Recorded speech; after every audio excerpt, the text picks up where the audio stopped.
कौन कहलु भाईर बाहागर होची से सती मैडम को सहित हाँ तू जीवु हाँ हाँ मु भी जीवी हाँ ना मो भाईर बाहागर माने ए दुनिया कौन सी लुहार घर मत अटके रखिपारे मु जीवी मु निश्चित जीवी हौ हाँ रखिली हौ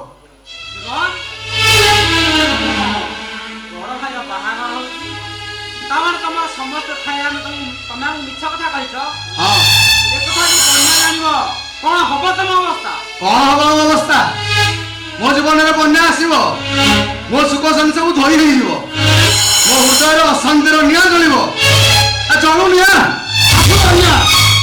आज कौन सी परिस्थिति मो मन में भय नहीं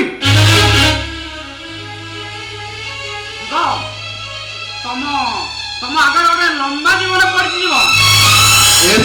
जीवन गोटे प्रहरिका पलटि जाइए बाबा स्त्री पाखे गोलामगिरी करी मुझे पुरुष समाज पे कलंकित नायक साजिले आज जीवी आज जाई मो आखि लुहर मो भाईर पाद धोईदेवी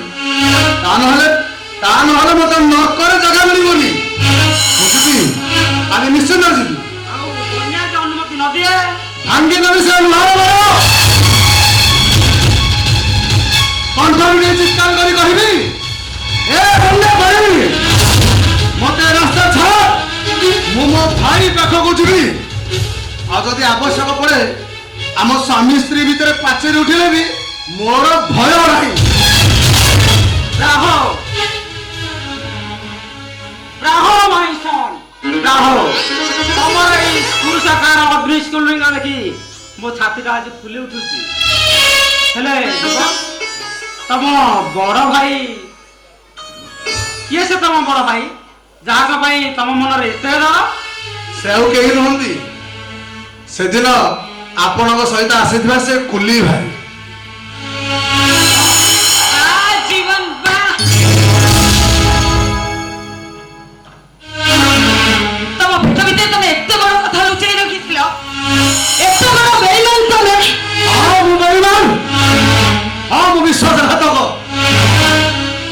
हेले यही सब बेईमान माने दायी होच तमे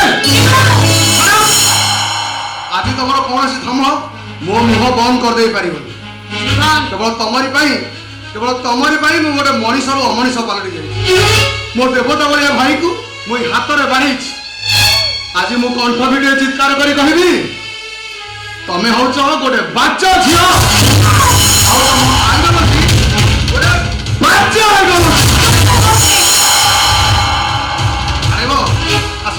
आस आस तुम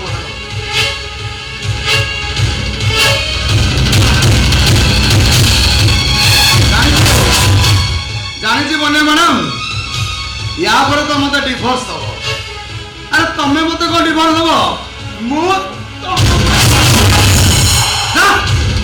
दरकार नहीं मोर धन संपत्ति दरकार नहीं मोर तुम भाई स्त्री घंटा चल सब मारिकिना आज मु बड़दाण्ड समस्त कहूँ ए भाई माने धन संपत्ति लोभरे ए बन्या पड़ी स्त्री पाखे तमें केबे हेले तुम बापा भाई को छोट कर कहीं ना तुम पाखे तुम बापा भाई थिले एभलिया गंडा गंडा बन्या करी तुम आसिक पाद धोईदेवे पाद आसुची आसुची बन्या मैडम कौन तारिबार अच्छी तार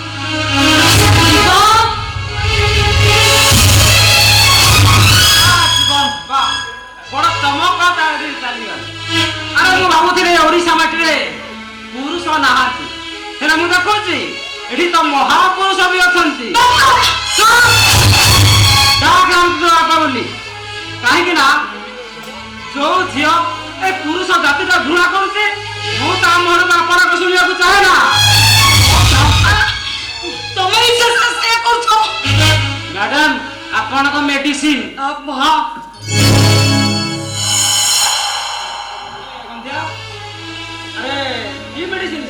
बाबू आपण जानी ना हती मैडम भरा तक पिला को आप फसल कर दे छथि से सर तो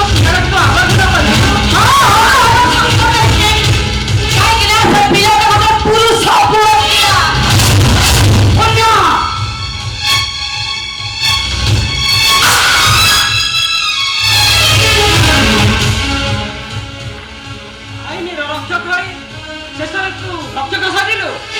ଲିଙ୍ଗ ନିରୂପଣ ଦଣ୍ଡନୀୟ ଅପରାଧ, ଏ କଥା ଜାଣିବି ତୁ ଗୃହ ହତ୍ୟା କଲୁ। ଜାଣିଛୁ ମୁଁ ଯାଇ ଯଦି କୋର୍ଟରେ କେସ୍ କରେ ତାହେଲେ ତୋ ଚାକିରି ଚାଲିଯିବ।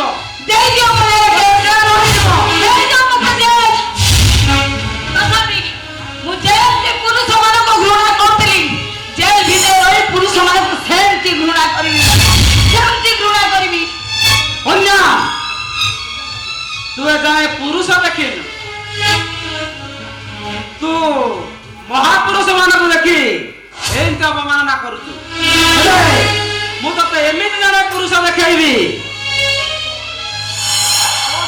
ଶିକ୍ଷିତ ଆଉ ସୁନ୍ଦରୀ ଝିଅ ମାନେ ତାଙ୍କ ଇଜ୍ଜତ ଦେବାକୁ କୁଣ୍ଡାବୋଧ କରିବେ। କାହାକୁ ତମେ କହୁଛ ବାପା? ତୋ ସାଙ୍ଗ ସ୍ୱାତି କଥା କହୁଛି। ସ୍ୱାତି? ହଁ। ତାମାନେ ସ୍ୱାତି ପୁଣି ତ ବାହାଘର ଦିଆଉଛି। ପୁଣି ସେଇ ବୁଢ଼ାକୁ ମତେ ତା ପାଖେ ପହଞ୍ଚିବାକୁ ପଡିବ। ନିଶ୍ଚୟ ପହଞ୍ଚିବ। ବାବୁ ଚାଲ ନା ଆମେ ବାହାଘର ଦେଖିବା, ଆମେ ଟିକେ ଭୋଜି ଭାତ ଖାଇବା। ଚାଲ ଚାଲ ଯିବା, ଚାଲ ବାନ୍ୟା।